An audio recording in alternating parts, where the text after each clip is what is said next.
സുഹൃത്തുക്കളെ, ഒരു യുവാവ് തനിക്ക് പറ്റിയ ഉത്തമനായ ഒരു ഗുരുവിനെ തേടി യാത്ര തിരിച്ചു. ഒരുപാട് സ്ഥലത്ത് അലഞ്ഞെങ്കിലും അനുയോജ്യനായ ഒരു ഗുരുവിനെ കണ്ടെത്താനായില്ല. ഒടുവിൽ ഒരു ഗുരുവിനെ കണ്ടെത്തി. യുവാവിനെ ശിഷ്യനായി സ്വീകരിക്കുവാൻ ഗുരുവും സമ്മതം നൽകി.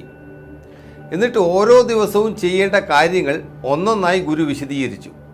രാവിലെ ബ്രാഹ്മമുഹൂർത്തത്തിൽ ഉണരണം, കുളിക്കണം, പിന്നീട് കുളിക്കാനുള്ള വെള്ളം ചൂടാക്കണം, ശേഷം ഹോമത്തിനായുള്ള കാര്യങ്ങൾ ഒരുക്കണം. അപ്പോഴേക്കും ഞാൻ വന്ന് ജപഹോമങ്ങൾ തുടങ്ങും. ആ സമയത്ത് എനിക്ക് വേണ്ട പ്രാതൽ തയ്യാറാക്കണം. ജപഹോമങ്ങൾ കഴിഞ്ഞ് ആഹാരം കഴിക്കുമ്പോൾ ഹോമകുണ്ഡം വൃത്തിയാക്കണം. അതിനുശേഷം എനിക്കുള്ള ഉച്ചഭക്ഷണം തയ്യാറാക്കണം.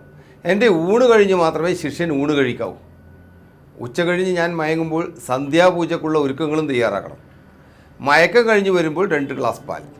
അതിനുശേഷം വൈകുന്നേരം ഞാൻ പൂജ കഴിക്കും. ആ സമയത്ത് അത്താഴം ഒരുക്കണം.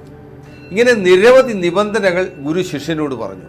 ഇതെല്ലാം കേട്ട ശിഷ്യൻ ആലോചിച്ചുകൊണ്ട് കുറച്ചു നേരം ഇരുന്നു. എന്നിട്ട് പറഞ്ഞു, എനിക്ക് ശിഷ്യനാകേണ്ട. പിന്നെ ഗുരു ചോദിച്ചു, എനിക്ക് ഗുരുവായാൽ മതി. സുഹൃത്തുക്കളെ, എല്ലാവർക്കും എളുപ്പത്തിൽ കാര്യങ്ങൾ സാധിക്കണം. കുറുക്കു വഴികളിലൂടെ ആധ്യാത്മിക സാധന ലഭിക്കാൻ അന്വേഷിക്കുന്നവരാണ് നമ്മളിൽ പലരും.